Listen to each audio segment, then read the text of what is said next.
Mickey Joseph, who's the wide receivers coach. He's also the associate head coach. He's a great recruiter for the program, and he's joining us now here on Off the Bench. Good morning, Coach. How are you? How y'all doing this morning? We're Doing good. well, man. How you doing? Doing Thanks for good. coming on. First off, I'm doing Coach, I wanted doing to all right. send condolences to you for your Uncle Eric, who passed away. That's rough on the family right now, So, but they looking at it, they looking at it now that it's just like a war without bullets. So, we know we're gonna lose some people, and but we got to make sure we're taking care of the ones that's here, and do what they're asking us to do. Is with the staying home, just stay home. Yeah. Yes, sir. What about communicating with your team? We had Coach O on last week, and he was talking about just kind of the new normal and the ways that you guys were adjusting. How has it been in communicating with your guys and trying to keep them prepared for next season? Well, really, it's the way you communicate with them probably before this thing hit. 60% of the time is over the phone, over the laptop. You was communicating like that before, and I was telling the boys that that's the only thing we're not doing now. We're not seeing each other face to face, and we're not practicing. As far as our communication, that's how we communicated. If I had a question for you that night about a play at practice that afternoon, then I text you and say, "Hey, what were you doing on this play?" So it's the same thing. So we try to, just like make it the norm for them right now. They they're young men, and they go with the flow. As long as it's organized and it's really organized right now, they're going to be fine. Mickey, I want to start picking your brain about Justin Jefferson here in a little bit. Before we get into individuals, I want to ask you about that group that you had last year as a whole. The top three receivers, obviously the numbers speak for themselves, but the group even goes deeper than that. Is that the best group you've ever coached? And then kind of at what point did you realize, oh, damn, like these guys are going to be special? Well, I knew when we got Jefferson there, that he was going to be a special player. And he came in with DJ Chark and Russell Gage, so he played sparingly. But the next year we opened him up, and then we knew when we got Terrence and Jamar that this room's going to be deep because you still had Derek Dillon there. You brought Stephon back, but you still, you had Jeray Jenkinson. You had John Kirk, so you was really deep. So what it created was competition. I'm going to take you out the game and put somebody else in if you can't give me 65 strong snaps. Mm-hmm. But if you show me you can give me 65 strong snaps, then I'm never going to take you out the game. Unless you say you're ready to come out. Unless we're blowing somebody out. So, but the thing about it is, like, it's probably one of the from top to bottom, probably one of the best receiving corps that's ever came across in college football. Because I'll match these kids up, against anybody. Because it's so deep, but they work so hard, and they try to do the right thing all the time. Coach Orgeron had a great example that he brought up to me in talking about you. In the guys that are in the league right now, when you just look at them, DJ, you brought up DJ Chark, who was a second-round pick at Jacksonville a couple of years ago. Russell Gage, who is producing really big on Sundays in that Atlanta offense. And then Justin Jefferson, who looks like he's going to be a bona fide first-round pick next week. Coach, all these guys were like 2- and 3-star guys. And like Orgeron said, it's a great testament to their development. Speak about how you recruit towards that, because you got a lot of high-end players in that room, but really it's been the development of maybe the guys that have been off the radar that are playing on Sundays right now. Well, Coach O, you got to give credit to Coach O about, because he constantly preached, ongoing skill development, and our coaches believe in that. So, you take a kid, you got DJ that came in and they went to the league, then you got Jefferson. He goes to 53 catches his sophomore year. His junior year, he goes to 100+. DeMar catches 23 passes his freshman year. He catches 83 his sophomore year. Terrence Marshall, who missed 3 games, he catches 13 his freshman year. The following year, he's got I think 30, maybe 35, something like that. But it's just the way we work at practice and the way we work off the field, getting them ready mentally. And we've been blessed to have really good pass game coordinators, guys that's been in that room with me, starting with Jerry Sullivan, who's a legend, Joe Brady, Wonder Boy, You know, it's about Wonder Boy. And then now you got Scott Linehan, who's just like the mad scientist, who's like real quiet, but he's coming after you. He's coming after your tail though. You know, and you've really been blessed to have those guys in that room and to bring that NFL flavor to our room. And our room's ran like an NFL room. It's not ran like it's a college room. Hey, you late? You know, you're gonna give me your Monopoly money. You're gonna give me your Monopoly. That's a fine. Money. Yeah. But they understand that, and we tell them like, hey, man, that cost you $10,000 right there. That doing that, and we rarely get anything goes wrong in that room because there's the credit to the boys and the way Coach O runs the program, and Coach, they get after each other. That offense, cornerbacks and safeties and the receivers and tight ends, they get after each other, and on game day it just seems easy for them, but they come to work every day. Coach, go more in on Linehan, a little bit about his personality and just the limited time you've had to work next to him. What's it been like? He's really sharp. He's sharp. He can analyze. He can look at a defense and analyze it right then and there and know exactly where he got to hit it at. So and that's because that's years and years of experience. And I mean he's got a great personality. He's quiet, but he's got a great personality. The boys really he has the boys' attention because with our boys their attention span's about 13 seconds. So but and I tell him that. I told him that when he came in. I said they're not going to be like league guys. Well, they're going to sit still. He said, league guys only can sit still for 30 minutes. I said, well, they got us about 2 minutes. We can sit about 27 to 28 minutes. We can sit still. And then we got to take a break. But he's a great guy, man. He's a plus to have him. We hated using Joe B, but Joe had to go on and do things, because that was a great opportunity for Joe to get that job at Carolina. And he had to jump on it, but to be able to get Scott, that was that's a blessing. That was a true blessing for us to be able to get that guy.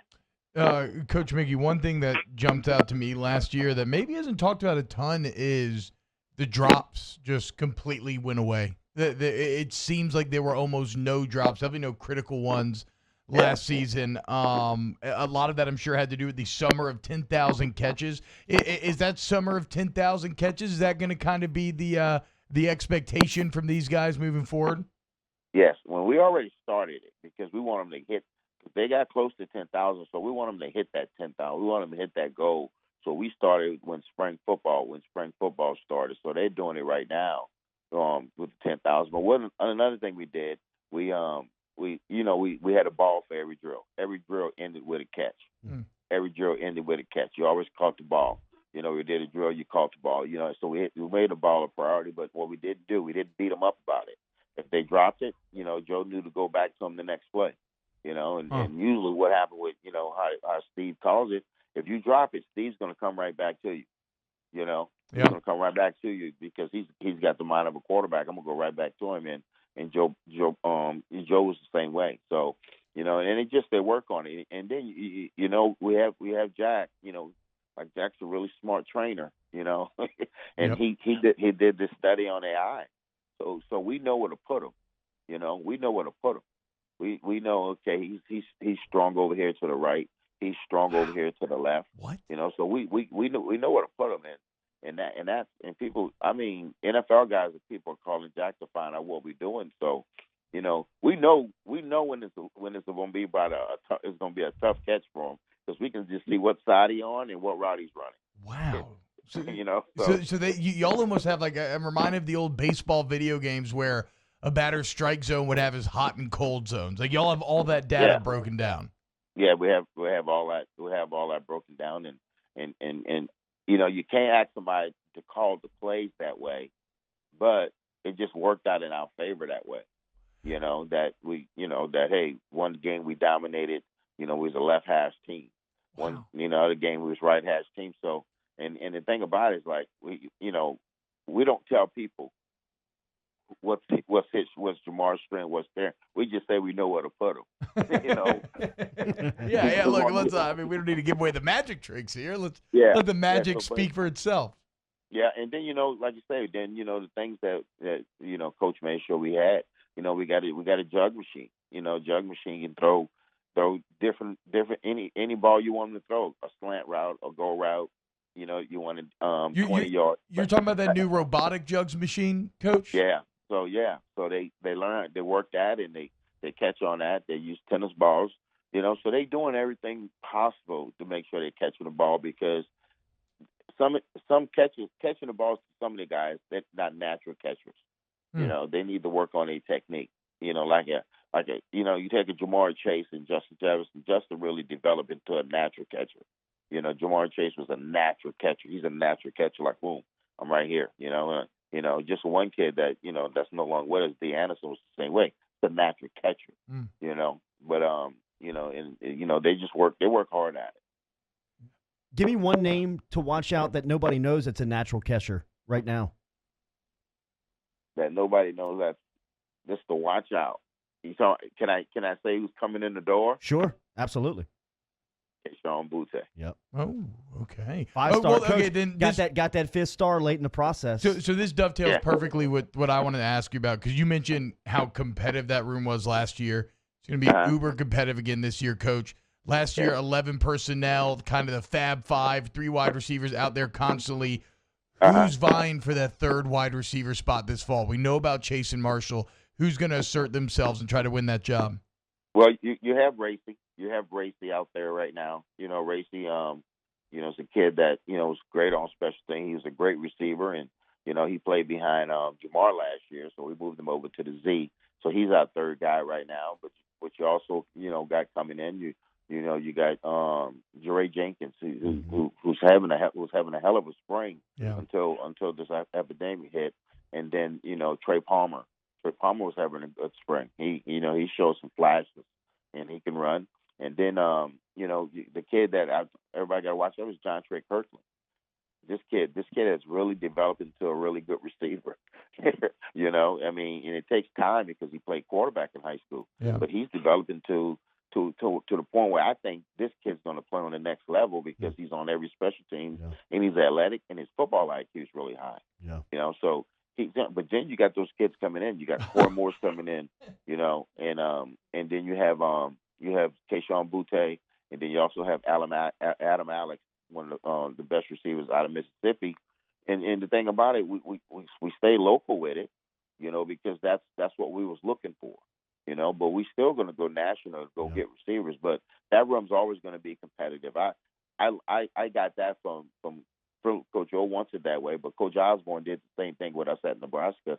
When you sat in the room as a quarterback, where you from? Texas, Player of the Year. Where you from? California, Player of the Year. Where you from? Florida, Player of the Year. Like, geez, everybody's in his Player of the Year. we better Off win. the bench with Colada and T-Bob. Yeah. Coach, what about the new duties of the associate head coach? What's that what's that entail? I guess going to see Coach O, what I always do. The thing about it's like this, just really blessed and truly thankful, that Coach, thought that much of me to do that. But my thing is when, just coming here was the buy into what he wanted, and to help him get this football team better every day. And I have no ego. My thing is when I came here, it was about LSU and LSU winning football games and national championships. It wasn't about Mickey, because when it first came out, it was like, oh, you're putting somebody in your run. What are you doing? I'm like, it's what we need. It's what we need. And that wasn't that guy, because I'm a very confident guy who I am. So, but the thing about it is that, just having a relationship with all the players. I try to do that everywhere I've been. I try to have a relationship with all the players, because they need that person, to lean on. And everybody's gonna tell them the truth, but sometimes they got to hear it raw. They got to hear like this is the damn truth. You ain't playing worth a damn right now. Right. You're wasting our time. Damn. And sometimes they need to hear it that way. Yeah. But you love them, and Coach loves them. Coach, but Coach is the head coach. I tell them all the time. They always gonna play for Coach. He signs the scholarship check. Yeah. As an assistant coach, you got to develop relationships with them, and you got to develop trust with them. And it's not that you got to continue to recruit them, because I don't recruit that way where I got to de-recruit you. I don't do that. because I think that ruins kids. When you sell them dreams, you don't do that. But my thing is, just keeping everything, tight on the football team the way Coach O wants it. What about recruiting right now? You guys got a staff full of dominant recruiters. How many phone calls a day you guys make it with the downtime? Well, that's the thing about it. That's the thing. You can reach out. You can reach out 2-3 times a week for his text, and you can talk to them within a span. You can talk to all 16 to 18 receivers that we have on the board. And you try to talk to the parents, but also during this time, like you said, you got to make sure you're reaching out to our guys, and we reach out daily to our guys, like 7 days a week. We're in contact with them. Because you like to tell some of the coaches, don't get caught up in this recruiting and forget that you get them jokers that you have in Rome is going to play for you this year. Yeah. But as far as recruiting, man, it's going great right now, and we got, like I said, it's a lot of talent in the state this year, and then also in that 22 class, there's a lot of talent, we got to continue to put a gate around Louisiana and go out nationally and pick first rounders, and that's the philosophy of the coach. We're gonna go out of state. We're going to get a first rounder. Joe Burrow is going to be here at 8:30. Give me one story on the way out from him about him. I tell you, it was just a pleasure being with Joe on the sideline, and just we had I think we was playing Texas, and boy, Steve, he went out, plays like a dictionary, right. It was a long play, and I got tongue tied, and he just started laughing. He knew the play. He knew what I was trying to say, and we just started laughing. And I was like, "Damn, Mickey, come on!" I'm like, "God damn, that's a really long play." It's my language. No, we good this morning. It's all good this morning, Coach. Oh man, that's a really long play. But Joe was such a competitor, man, and I tell you that, like I tell people, my one story about Joe was when he first arrived here, and he was the first person down before the Miami game, greeting all his teammates, and I guarantee you, he didn't know every one of them, but he was greeting them, and he was letting them know that this is going to be my football team. And he had that personality. He had him out there at 11 o'clock, throwing on a Saturday. He had, they spent a lot of time with Joe. Joe spent a lot of time with guys on the offense. He spent time with the O-linemen. He spent time with the tight ends, the receivers. Spent time with the running backs. So he made time for his teammates. And I think when you do that as a quarterback, they just want to fight for you. And when Joe spoke, everybody listened. Even coaches. Because he just had that much influence on what we did, and and Joe could tell he had help. We had big time football players around Joe. For sure. And he knows that, but he was one of the big keys to the puzzle. And for him, the end for him like that, I love it. Because he was third string at Ohio State. People were saying, "Why y'all taking a third string quarterback?" And I used to tell them, "Just wait, and you're gonna see." And now, hey, he showed you. He went from being a third string quarterback to the number one pick in the draft. Yeah. So you just take a credit off to Coach Bush and Coach O, from getting him here, and I just know my people in Nebraska, boy, they hurt now. They said they are a little salty. Yeah. I mean, look, the thing about that Ohio State quarterback room is kind of what you were talking about earlier, Coach. All 4 quarterbacks from that room have been on a Sports Illustrated cover. So there was no shame being young and losing in that room. Associate head coach. Yeah. Yep. Associate head coach of the defending national champs, Mickey Joseph, one of the best. Thank you, Coach. We'll catch up soon. Stay healthy. I appreciate you guys. Y'all stay healthy also.